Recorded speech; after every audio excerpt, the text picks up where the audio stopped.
하나님 말씀을 봉독합니다. 여호수아서 18장 1절에서 7절 말씀을 교독하면서 봉독합니다. 여호수아서 18장 1절에서 7절 말씀. 이스라엘 자손의 온 회중이 실로에 모여서 거기에 회막을 세웠으며 그 땅은 그들 앞에서 돌아와 정복되었더라.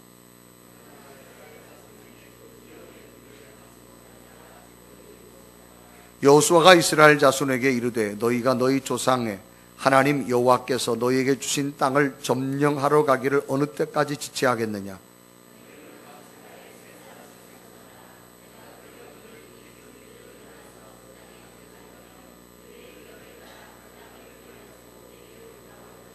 그들이 그 땅을 7부분으로 나누되 유다는 남쪽 자기 지역에 있고 요셉의 숙성은 북쪽에 있는 그들의 지역에 있으니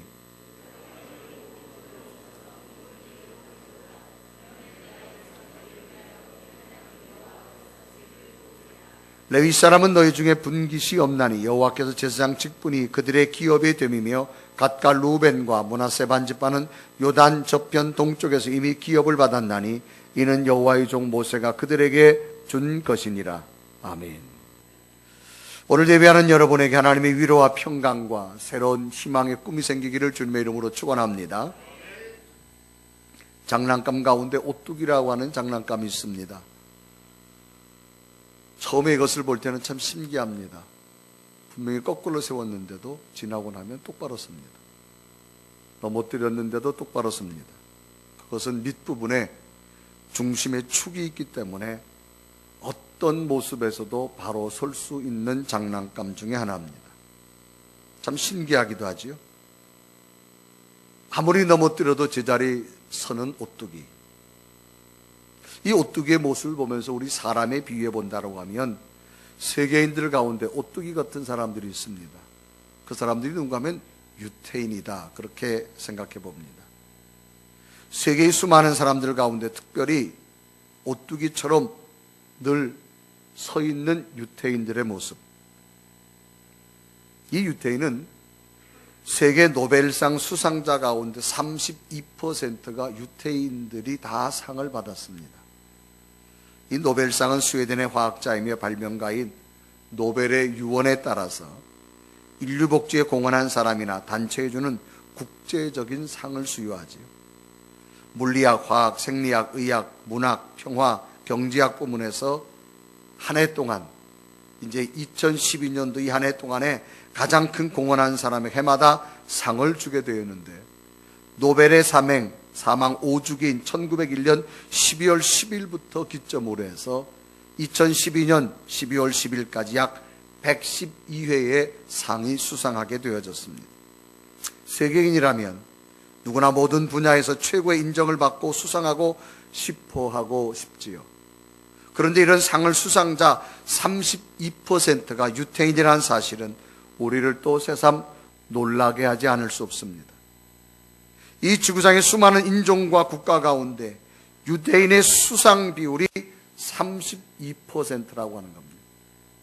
그러니까 지금도 세계 경제, 문학, 예술 모든 전반부에 있어서 헤드 역할을 하는 사람들은 유태인이다, 그렇게들 평가합니다. 그럼 어떻게 해서 이 우수 두뇌가 배출될 수 있었을까? 그것은 결코 우연이 아니란 결과란 겁니다. 역사적인 자료들을 쭉 살펴보면, 특히 유태인에 관한 문헌을 보면 이 유태인이 이렇게 될 수밖에 없는 이유가 있는데 두 가지입니다. 하나는 신앙이고 하나는 교육입니다. 하나는 신앙의 힘이고 하나는 교육의 힘이었다. 유태인은 너나 할 것 없이 배움을 게을리지 않습니다. 배움은 곧 하나님의 말씀을 배우고 하나님에 대한 충성임을 의미하고 그것을 신앙으로 여깁니다. 그래서 신앙과 배움은 유태인에게 가장 기본적인 축과도 같습니다. 역사적 자료에 보면 기원 70년경에 예루살렘 성이 로마 군에 의해서 함락이 되려고 합니다. 완전히 포위됐습니다. 이제 곧 예루살렘 성이 함락되어질 때에 유대인의 당시 지도자였던 아키바라고 하는 사람이 고민을 합니다. 이제 곧 이 예루살렘 성이 함락될 텐데, 그래서 밤에 몰래 성을 빠져나가서 그 자기 성을 함락하는 로마의 장군을 만납니다. 그때 당시 사령관이 베스베잔이라고 하는 사령관입니다. 그 사령관을 만나서 간곡한 부탁을 합니다. 사령관이요, 이제 당신네가 곧 우리 예루살렘 성을 공격할 텐데 한 가지 부탁이 쏘았습니다. 성 안에 모든 것을 다 점령해도 좋은데 한 가지만 꼭 당신이 지켜줬으면 좋겠습니다. 그럼 뭡니까? 회당입니다. 우리가 그곳에서 예배를 하고 우리가 거기서 공부를 하는 곳입니다. 그 회당만큼은 꼭 누추하지만 그 건물만큼은 보존해 주시기 바랍니다. 이 로마 사령관은 노 교사의 그 간청한 부탁을 듣고 또 뭐 그렇게 어렵지 않은 부탁이기 때문에 청을 들어주게 되어지지요. 이 노 교사, 이 지도자, 유대인의 지도자 아기바는 예루살렘을 멸망하더라도 유대인의 신앙과 교육만은 반드시 그 역사를 이루어가야 된다라고 하는 간절함이 있었기 때문입니다. 이 이야기는 유대인들이 얼마나 신앙과 교육을 중요시했는가를 알 수 있지요. 유대인의 역사를 보면 나라를 빼앗겨서 2000년 가까이 유랑적인 생활을 합니다. 그런데도 민족의 문화와 전통을 지키며 살아남아서 다시 국가를 재건할 수 있는 원동력은 저들의 신앙과 교육이었습니다. 그래서 유대인들은 성경을 배워서 진정한 유대인이 되어주고 유대인들의 지혜성인 탈무드를 자녀들에게 가르침으로써 민족의 정신을 계승하게 되어집니다. 신앙의 힘과 교육의 힘에 유대인의 가장 기본적인 중심이 된 겁니다. 오뚜기의 원리처럼 신앙과 교육이 오늘날 세계에 가장 두뇌가 명석한 유대인으로서 남게 되어졌다라고 말합니다. 오늘 성경 보면 여호수아 18장 1절은 이스라엘 백성들이 실로에 모여서 회막을 세운 이야기입니다. 하나님의 명령을 따라 시내 광야에서 회막을 지은 이스라엘 백성들은 회막을 중심으로 해서 이동을 하게 되어지죠. 광야를 지나서 요단강을 건너 가나안 땅에 들어와서는 길갈에 회막을 세우고 가나안에 정복 전쟁을 합니다. 전쟁을 마친 다음에 땅을 분배하기 시작하는데 맨 첫 소주에 유다 지파가 분배받고 또 요셉 자손의 두 지파 반이 분배를 받습니다. 나머지 지파들이 땅을 분배를 받게 되어집니다. 이제 이렇게 되니 이제는 이 회막을 어느 성읍에 옮겨서 세워야만 하느냐라고 하는 겁니다. 더군다나 이제는 가나안 땅에 들어왔으니 회막을 이것저것으로 옮겨 다닐 필요가 없습니다. 그래서 여호수아는 하나님 앞에 물었습니다. 하나님, 어디에다가 하나님의 회막, 하나님의 성전을 세워야 됩니까? 그 말이에요. 하나님께서는 여호수아에게 회막 세울 것을 지시했는데 그것이 바로 실로에다 세워라 그렇게 말합니다. 이렇게 해서 실로는 가나안 땅에 처음으로 회막이 세워지는 거룩한 땅으로 영광을 얻게 됩니다. 그래서 실로의 회막은 이스라엘 백성들의 마음의 고향이고 신앙의 중심지가 되어졌습니다. 이스라엘 백성들의 중심인 실로 회막은 오늘의 유대인들을 만들게 되어진 역사적인 근원 중에 하나라고 하는 거죠. 오늘 이스라엘 백성들의 중심이 실로의 회막이 되었던 것을 본다라고 하면 오늘 우리들의 삶의 축은 무엇이 과연 되어져야 될까라고 하는 거지요. 오늘 성경 본문을 살펴보면서 예배하는 여러분에게 여러분 가슴속 깊은 곳에 과연 무엇이 내 삶의 축이 되어진가를 다시 점검하면서 이스라엘 백성들에게 성전이 축이 되어진 것처럼 여러분 심령 속에 성전이 축이 되어져서 여러분 삶이 하나님의 도우심으로 복되기를 주님의 이름으로 축원합니다. 그러면 왜 실로의 회막을 하나님은 어떤 계획을 가지고 세우셨을까라는 거예요. 첫째는 이스라엘 백성들이 중심이 되게 하시려고 실로에다 회막을 세웠습니다. 실로는 이 가나안, 오늘날은 팔레스타인이죠. 중심부에 자리 잡습니다. 그렇기 때문에 이 실로의 회막이 세워졌다고 하는 것은 회막이 가나안 땅의 중심이 되게 하려는 하나님의 계획입니다. 이스라엘 백성들은 애굽 올라와서 광야 생활 가운데서도 시내산에서 회막을 만든 이후에 온 회중들은 내내 이 하나님의 회막, 하나님의 성전을 성막을 중심으로 생활합니다. 진을 칠 때도 성전을 중앙에 놓고 그 주변에 천막을 치게 되어지고 행진을 할 때도 중간에다가 하나님의 성막을 놓고 좌우로 진행하게 되어지지요. 그러니까 이 성막은 모든 이스라엘 삶의 중심이 되어졌습니다. 결국 실로에도 회막을 세우게 하신 것도 하나님의 뜻은 이스라엘 백성들로 하여금 너희들이 이제 동서남북으로 땅을 다 분배받지만 실로는 가장 중앙이기 때문에 너희들의 모든 신앙, 삶의 중심이 되라고 하는 그런 의미를 가지고 있습니다. 안식일에도 또 하나님 정하신 절기에도 이스라엘 회중들이 회막에 와서 하나님을 만나기를 원했습니다. 그리고 그곳 하나님 말씀을 듣기를 원했습니다. 그래서 본문에 보면 성막을 세웠다고 하지 않고 회막을 세웠다 그렇게 말합니다. 여호수아 18장 1절에 이르고 하죠. 이스라엘 자손의 온 회중이 실로에 모여서 거기에 회막을 세웠으며 그랬습니다. 이 성막, 회막 거의 같은 내용입니다. 이 성막은 히브리 말로 미시칸이라는 단어입니다. 이 성막은 시내산에 주어진 하나님의 명령에 따라 이스라엘 백성들이 만들었던 이동식으로 되어진 오늘날 말하면 광야의 교회입니다. 거기서 하나님의 법궤가 있는 곳, 하나님의 임재가 나타나는 곳, 하나님을 만나는 곳, 거기는 십계명의 돌판이 있지요. 그래서 성막이 있는 곳마다 하나님의 임재가 나타났습니다. 성막은 말 그대로 거룩하게 구별된 곳을 말합니다. 근데 원래 여기 보면 회막이라 그렇게 썼습니다. 회막은 모이는 곳을 말합니다. 성스러운 곳만이 아니라 이제는 너희들이 모이라고 하는 겁니다. 그냥 성스러운 성막으로만 구분하지 말고 이제는 너희들이 모이는 회막이 되라는 그런 의미죠. 거룩함만 그 생각으로 끝나지 말고 이제 너희들이 정말로 이제 가나안 땅의 동서남북에 다 흩어져 가지고 회막으로 모여서 하나님의 거룩함을 체험하라는 겁니다. 이 회막은 오늘날 교회를 상징합니다. 하나님은 교회 안에 성도들을 만나시고 교회 성도들에게 말씀합니다. 그래서 하나님은 교회를 통해서 자신을 계시하고 계십니다.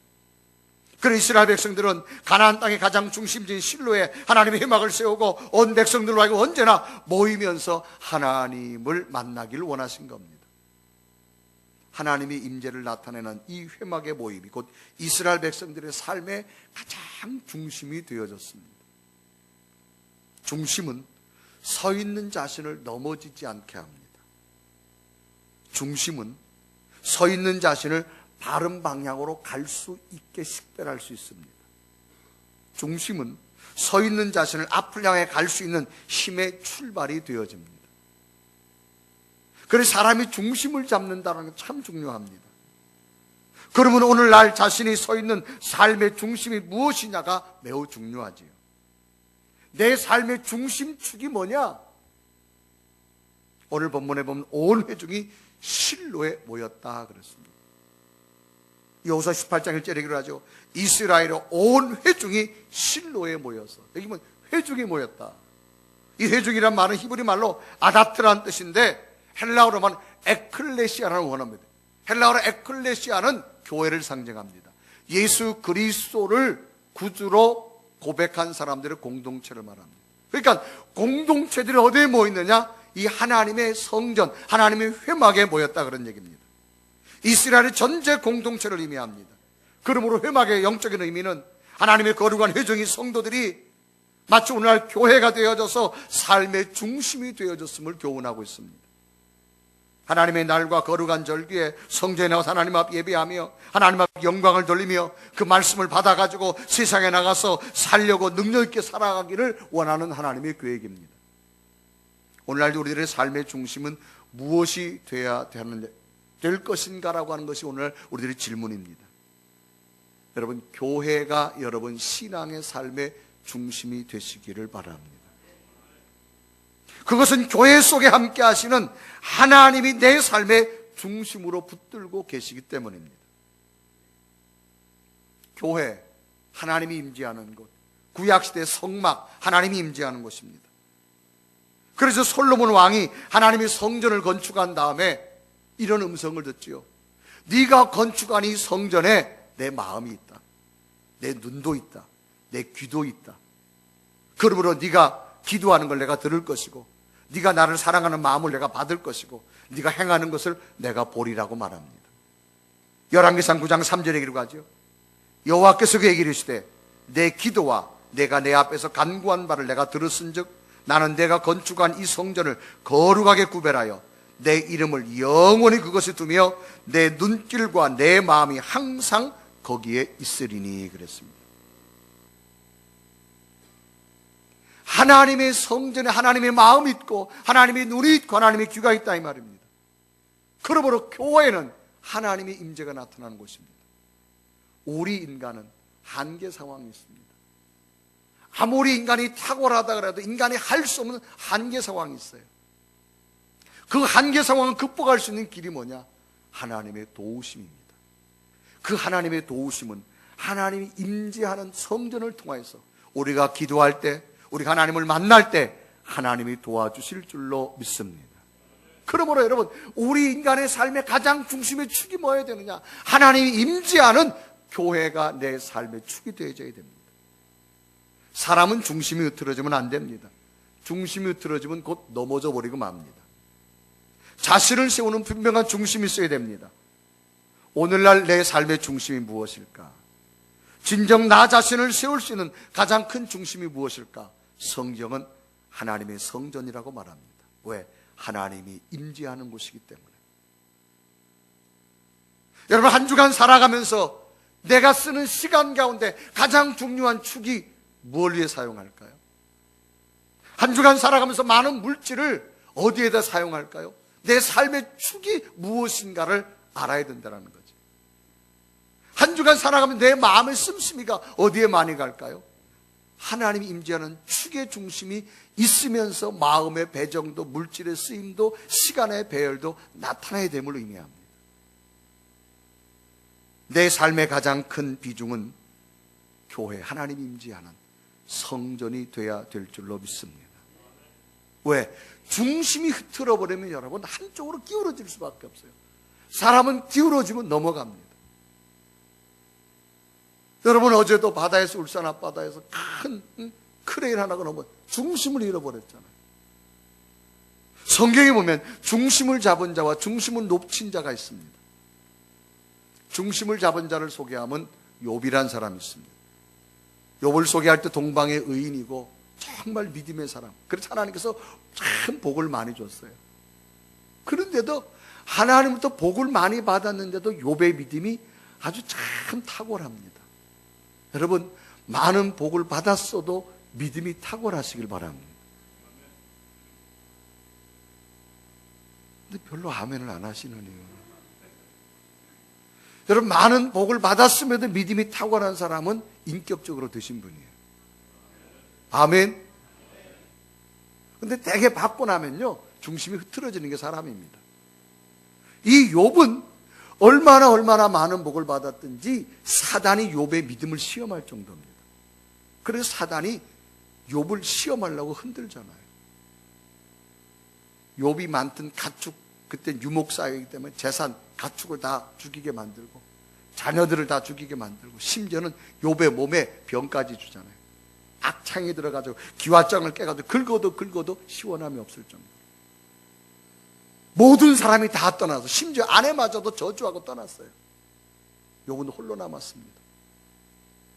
하나님은 충분히 저주할 수 있지요. 원망할 수 있지요. 그런데도 욥의 신앙은 뭔지 아세요? 욥은 중심이 하나님입니다. 하나님, 내가 나올 때 빈손으로 나왔는데, 알몸으로 나왔는데 좀 없어진들, 거두어가도 하나님, 취해도 하나님, 그러나 나는 하나님을 원망하지 않습니다. 그런 고백을 합니다. 그리고 욥기서 여러분 1장 21절과 22절에 기록하죠. 이르되 내가 모태에서 알몸으로 나왔은즉 또한 알몸 그리로 돌아가올지라. 주시니도 여호와시요 거두시는 여호와시니 여호와 이름이 찬송을 받으실지나 하고, 이 모든 일에 욥이 범죄하지 아니하고 하나님을 향해서 원망하지 아니했다. 원망하지 않았다. 다 잃어버렸을 때 중심이 뭐냐? 중심이 하나님이니까. 여러분, 중심이 물질이에요? 좀 잃어버리면 믿음이 흔들립니다. 여러분, 중심이 자식이에요? 자식이 좀 어려움을 당하면 믿음이 흔들립니다. 그건 중심이 잘못된 거예요. 중심이 하나님 되기를 바랍니다. 그리고 나니 여러분, 하나님이 감동을 합니다. 야, 사단이 손들었잖아요. 그래서 하나님께서 욥의 믿음을 인정해가지고 욥에게 하나님이 복을 주시는데 처음보다 나중 게 훨씬 더 많이 줬어요. 그래서 욥기 42장 12절에 기록하죠. 여호와께서 욥의 말년에 욥에게 처음보다 더 복을 주시니 그랬습니다. 처음보다 더 줬어요. 그리고 욥기 42장 16절과 17절을 보면 언제까지 살게 하느냐? 병이 들어서 막 죽을 것 같았는데 16절 10절 보면 그 후에 욥이 140년을 살며 아들과 손자 4대를 보았고 욥이 늙어 나이가 차서 죽었더라. 늙어가지고 나이가 차서 죽을 정도로 그 전에 죽는 줄 알았는데, 여러분 제가 예언하겠습니다. 늙어서 나이가 차서 돌아가시길 축원합니다. 아니 일찍 죽을 줄 알았는데 늙어서 손주 4대를 보았고 지금부터 4대를 보시길 바랍니다. 아멘 좀 해보세요. 지금부터 4대, 한 2대 보신 분은 앞으로 4대를 더 보십시오. 그만큼 건강의 복을 줬다고 말해요. 왜? 중심이 흔들리지 않으니까. 여러분 중심이 바로 있는 사람은 넘어진 것 같으나 아니, 하나님이 세우십니다. 아멘. 여러분 이 안에를 살아오면서 뭘 좀 안 됐다고 염려하지 마세요. 하나님 중심 세우세요. 2013년도에 더 부어주실 줄로 믿습니다. 그런데 중심을 놓친 사람이 있어요. 솔로몬입니다. 다윗의 아들이지요.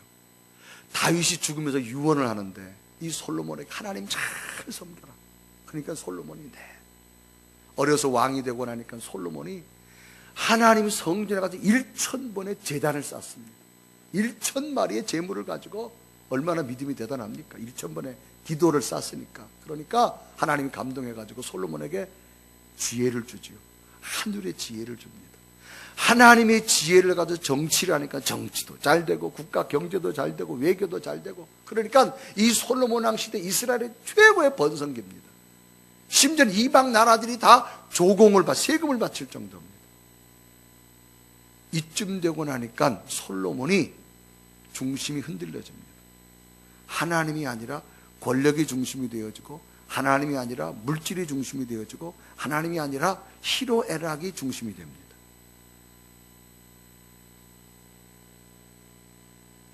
그때 가서는 솔로몬이 하나님을 버리게 됩니다. 정말 잘 놉니다. 솔로몬처럼 멋있게 노는 사람 없어요, 세상에. 세상에 다 해봤으니까요. 그런데 솔로몬도 죽음을 맞이합니다. 마지막 죽음이 자기에게 딱 왔을 때 솔로몬이 깨달았잖아요. 헛되구나. 헛되구나. 정말 헛되구나. 정말 헛되구나. 그래서 성경에 보면 전도서는 솔로몬이 부귀영화를 다 누려본 다음에 하나님을 떠난 다음에 죽음을 맞이하고 느낀 것을 기록한 게 솔로몬의 전도서입니다. 그래서 전도서 1장 1절과 2절 첫 출발이 뭔지 아세요? 성경에 보면 전도서 1장 1절에 기록합니다. 다윗의 아들 예루살렘 왕 전도자의 말씀이라. 전도자가 이르되 헛되고 헛되며 헛되고 헛되니 모든 것이 헛되다. 이 헛되다는 말을 한 절에 5번이나 고백합니다. 자기는 왕으로서 별걸 다 해봤지만 죽음 앞에 가보니 자기의 중심이 흐트리고 아무것도 없고 나니까 모든 것이 헛되다라 그 말이에요. 오늘날 삶의 중심이 뭐가 되어야 될까요, 여러분? 중심이 견고해야 됩니다. 흔들리면 안 됩니다. 변해서도 안 들립니다. 하나님이 여러분 신앙의 중심이 되길 바랍니다. 그 하나님 어디서 만날 수 있을까요? 하나님의 성전에서. 오늘도 여러분 구별되어 이 거룩한 성전에 예비하는 여러분, 하나님이 이 한 주간도 축이 돼서 붙잡아 주실 줄로 믿습니다. 그래서 여러분 교회를 세워가는 사람이 있고 교회를 허무는 사람이 있어요. 하나님은 교회를 세워가는 자를 축복합니다. 인류 역사입니다. 로마라고 하는 나라가 얼마나 권력이 강했어요. 기독교를 그렇게 탄압하잖아요. 기독교인들이 숨다 땅속에 들어가잖아요. 산속에 숨잖아요. 이제 기독교를 완전히 말살하려고 했지만 교회가 망한 것이 아니라 로마가 망했습니다. 교회는 2000년이 지난 지금도 전 세계에 존재합니다. 왜? 하나님이 붙들고 계시기 때문입니다. 이 안에 하나님의 교회를 섬기고 애쓴 여러분, 하나님이 여러분 기억해 주실 줄로 믿습니다. 그래서 중심의 축을 만들려고 실로 가장 중심부에 하나님이 성전을 세운 거예요. 오늘 내 삶의 중심이 뭐가 될까? 하나님이 축이 되기를 바랍니다. 대개 자녀들 키우다 보면 특히 이제 고등학교 3학년 자녀를 둔 부모들은 그런 걱정하죠. 시간이 없으니까 이제 공부만 해야 된다. 공부 중요하지.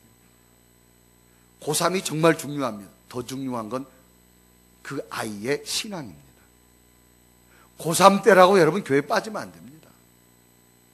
지금 1 더하기 1 하나 더 배우는 게 중요한 것이 아니라 그 아이의 미래를 예비하는 하나님의 길이 있어야 될 줄로 믿습니다. 그게 더 중요한 거예요, 여러분. 여러분 자녀를 키운 부모들 보면 유치원서부터 막 다니면서 초등학교 다니면서 아이들 이렇게 온 정성을 다해서 키우는 그 아이들을 보면, 부모님들을 보면 이제 아이들이 큰 부모님들 뭐라 그래 봐요. 다 해봤어. 그 별거 아니에요, 그거. 다 그러잖아요. 뭐가 중요한 걸 알아야 돼요. 하나님의 축이 되시기를 바랍니다. 두 번째는요, 참된 안식과 평안을 주시려고 하나님의 성전을 세운 거예요. 실로에다가 회막을 세운 겁니다. 이 실로라는 이름의 뜻은 안전한, 평온한, 안식 이런 뜻이 있습니다. 그래서 그 단어가 샬라라고 하는 말인데 여기에 파생된 이름으로 샬롬 혹은 살렘 그럽니다. 그래서 유태인들이 지금도 만나면 샬롬, 당신에게 평화가 있기를 그렇게 말해요. 이런 이름을 가진 곳에 회막을 세웠습니다. 회막은 곧 그들의 안식의 처소임을 뜻하는 동시에 그들에게 안식을 주셨음을 알게 하는 것입니다. 이 말은 참된 평안을 주겠다 그 말이죠. 이스라엘 역사를 보면 아브라함과 이삭과 야곱, 그들은 나그네였습니다. 참된 안식과 평안이 없었습니다. 430년 동안 애굽에서 노예 생활할 때도 참된 안식과 평안이 없었습니다. 또 애굽을 나와 광야 생활할 때도 참된 안식과 평안이 없었습니다. 이제 가나안 땅에 들어와서는 정복 전쟁을 다 치르고 나서 참된 평안과 안식을 주신 겁니다. 그래서 하나님께서는 땅 분배를 하면서 실로에다가 회막을 세우시게 하시며 참된 안식과 평안을 주시고자 하는 하나님의 계획이 있으셔서 그곳에다가 회막을 세운 겁니다. 안식이라는 단어는 몸과 마음이 편히 쉰다 그런 말이죠. 평안이라는 말은 무사하여 마음에 걱정이 없다. 그러니까 여러분, 이 실로라는 곳 하나님의 회막을 세우는 이유는 이곳에서 참된 안식과 평안을 주려고 하는 겁니다. 왜 인간은 하나님 주신 안식이 필요할까요? 마치 이렇게 설명합니다. 어린아이가 이렇게 놀다가 장난감을 가지고 놀고 먹을 것을 찾아갑니다. 그 아이에겐 그것만 있어서는 안 됩니다. 그 아이에겐 꼭 필요한 공간이 있습니다. 엄마의 품속이지요. 아무리 먹을 것이 있어도, 아무리 장난감이 있어도 조금 있으면 실증납니다. 엄마의 품속에 들어와서 그 천진난만한 가장 평온한 상태를 평안이라 그렇게 말합니다. 걱정도 근심도 두려움도 염려도 없는 아주 평온한 상태. 그래서 하나님께서는 이 땅에 오셔서 예수 그리스도를 통하여서 우리 많은 자들에게 평안을 주셨다 그렇게 말합니다. 그래서 주님께서 이 땅에 오신 것이 나는 너에게 평안을 주러 왔다고 말합니다. 요한복음 14장 27절에 이렇게 하죠. 평안을 너에게 끼치노니 곧 나의 평안을 너에게 주노라. 내가 너에게 주는 것은 세상에 주는 것 같지 아니하니라. 너희는 마음에 근심하지도 말고 두려워하지도 말라. 주님이 이 땅에 오신 것은 평안입니다. 주님이 주시는 평안을 세상에 주시려고 하나님께서 오늘 성전을 세웠고 이때 당시는 하나님의 회막을 세운 겁니다. 사람마다 절대적으로 필요한 것 중 하나는 안식과 평안함이 있어야 됩니다. 이 안식과 평안함이 없이는 인간은 살 수 없습니다. 왜? 인간은 영적 존재이기 때문에 그렇습니다. 인간은 수많은 두려움과 걱정이 있습니다. 왜 두려움과 걱정을 하고 살아갈까요? 우리 인간은 영혼이 있기 때문입니다.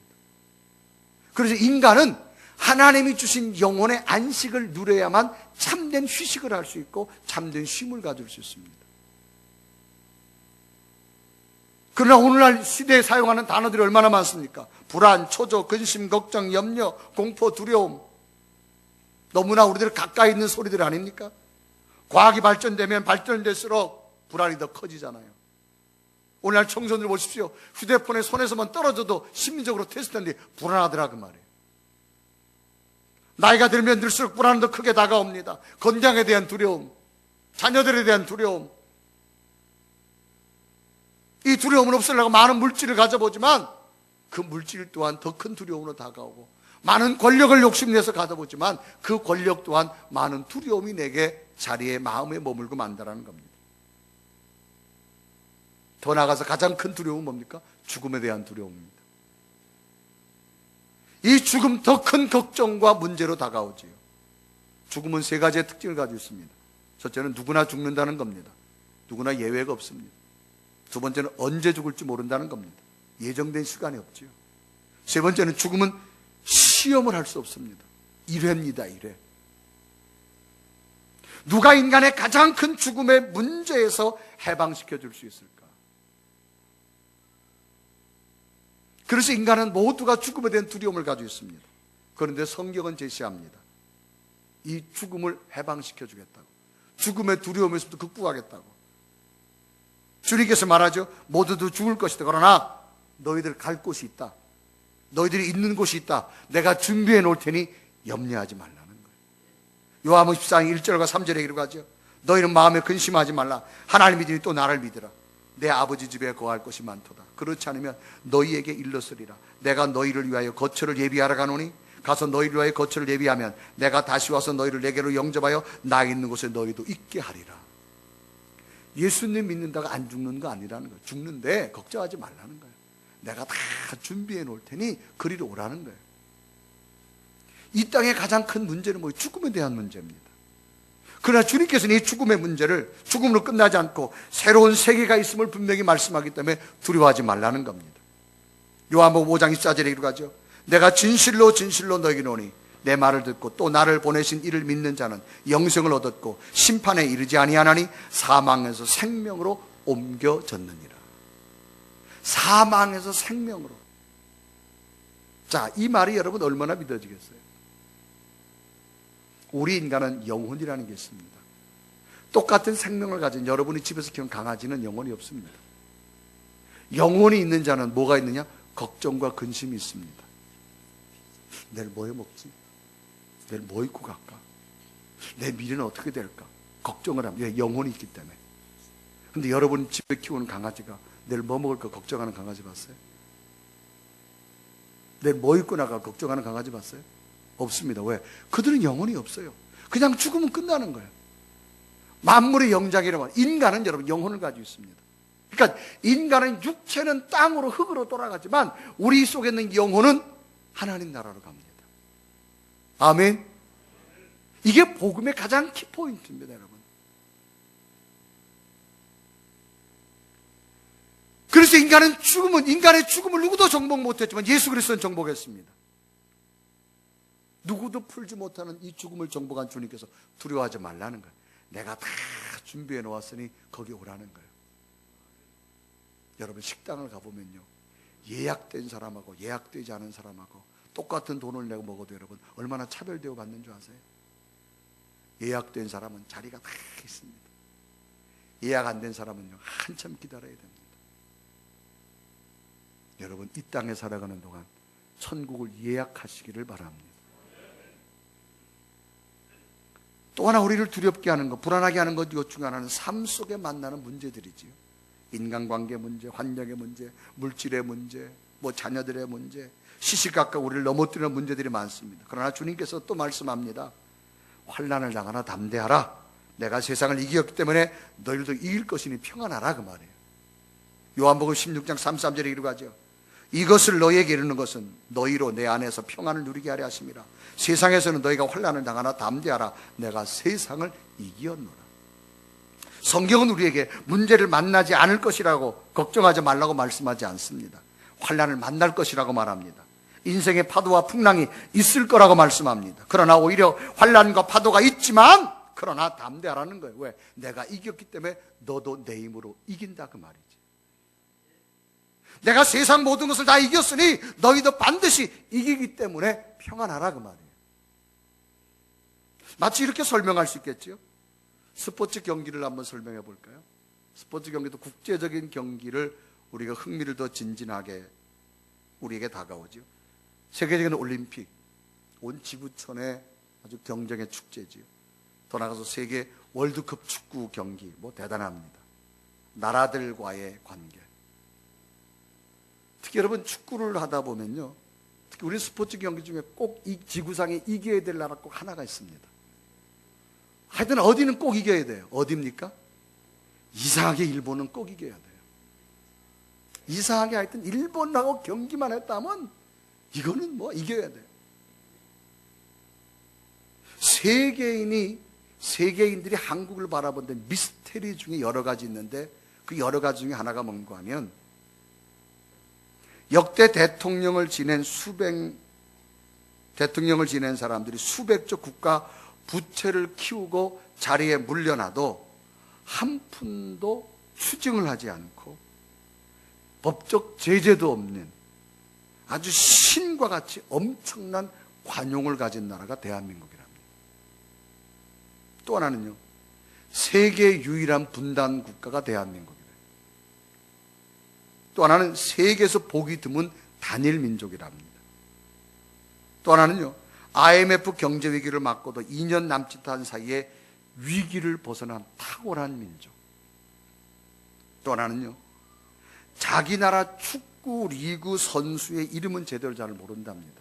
그래서 프로축구 경기장이 한산할 때가 많은데 이상하게 월드컵 때는 700만이 거리로 쏟아져 나와가지고 외신들이 놀랄 정도로 만든 나라가 대한민국이랍니다. 또 하나는요, 수십 년 동안 월드컵에서는 1승도 못하다가 단번에 4강까지 올라간 나라. 이게 대한민국밖에 없대요. 하여튼 특별한 민족이래요, 우리나라는. 우리나라 조기 영어 교육 비용이요, 세계에서 최고랍니다. 조기 영어. 그런데도 영어 실력은 100개국 밖에 머물러 있는 나라. 6년 동안 영어를 배웠어도 외국인 만나면 입이 다물어지는 나라. 또 매운 고추를요, 매운 고추장에 찍어가지고 매운 걸 즐기는 나라 민족들.